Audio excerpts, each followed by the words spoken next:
And that's real talk. What's good, Real Talk TV? It's your girl Brizzy, and we are back at it again on the channel. This your first time stopping to the channel? Welcome. Feel free to subscribe if you enjoy financial content that may be valuable to you. So without further ado, y'all, let's just get into the video. So if credit isn't everything, then why do we use it? Well, regardless of the fact, some people may see it as important, whereas others don't. Credit really is the chief cornerstone of everything that we do in our financial lives. That's why in today's video, I want us to go over how you guys can actually leverage credit to change out your financial situations. Now, there are multiple ways in which you can leverage credit to your advantage, but just to talk about a couple on today's video, one of the ways in which you can do that is by first understanding credit. Now, with credit, it is extremely important that you educate yourself before really actually playing this game we call credit, because the reason being is you want to be able to have yourself in a good position, all that, have a good credit profile too, that can help you open up multiple doors in your favor, and also to seeking financial freedom. This also increases your chances of the lowest interest rates, invest in profitable opportunities, and also to get approvals for large loans and higher credit limits. Not to mention too, understanding credit and how to leverage it first really helps one's ability to understand that, hey, you have different types of credits too that you can use as tools to create and keep more cash flow to build that generational wealth that you're seeking, such as personal and business credit, for example. These two types of credit are like two different people. Personal credit details your track record of how well you are able to manage your different types of debt on your personal side, versus your business side. It's kind of the opposite, and it details the history of the same accounts but on the behalf of your business. However, regardless of the fact them being different in their own two ways, the point that I'm trying to make is that you're basically using this as a tool to create and keep cash flow, build that capital. And not only that, you have options too to being able to leverage your credit to your advantage and not just off of one source to your maximum exposure. And then over time, it'll help you get into the door of building financial freedom.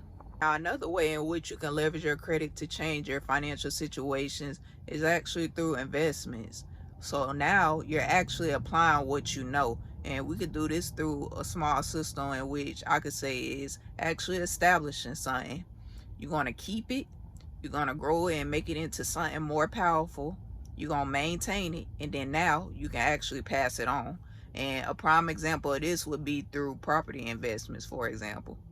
So notice how the rich and the wealthy, they always go through the banks to finance and make a purchase on a property. And how they do this, they pay this in small portions, and they don't use all their money at one time to make a purchase on a home. And they just wait for the house to appreciate in value, because they know that this is a long-term investment versus a get rich quick type investment. So even though property is considered really as a long-term investment, the outcome out of it is that it now opens up to even more opportunities to maybe more property, or maybe just inquiring about another opportunity with the banks. And not only that you establish something, now you're able to keep that. You can grow it into something more powerful, like I said, and now you can maintain it and now pass it on. My final way in which I want to share in which you can leverage your credit to change your financial situation is through borrowing other people's money, or OPM. Now, I don't expect everyone to be a master at this, because like I said, it goes back to what I said at the beginning of this video. You have to, one, understand credit to be able to play this game of credit that we are playing.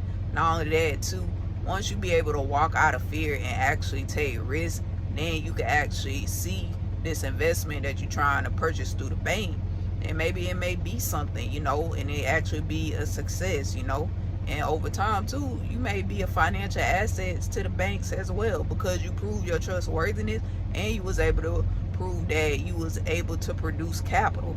So with this debt trick, you're actually able to keep your money and use someone else's money, and now not only that, you're now able to pay off the principal and pay off the interest rate to where you have built this plentiful of cash flow. And not only that, you have a major investment than where you had started at. And yes, you do have other ways in which you can leverage credit to change your financial situations, but these are just a couple that I have presented to y'all. And most importantly, if you found value in this video today, do me a favor and hit that like button. It really helps our YouTube algorithm and new subscribers to find our channel. As always, I appreciate y'all for tuning in. But until next time, I'll see y'all later.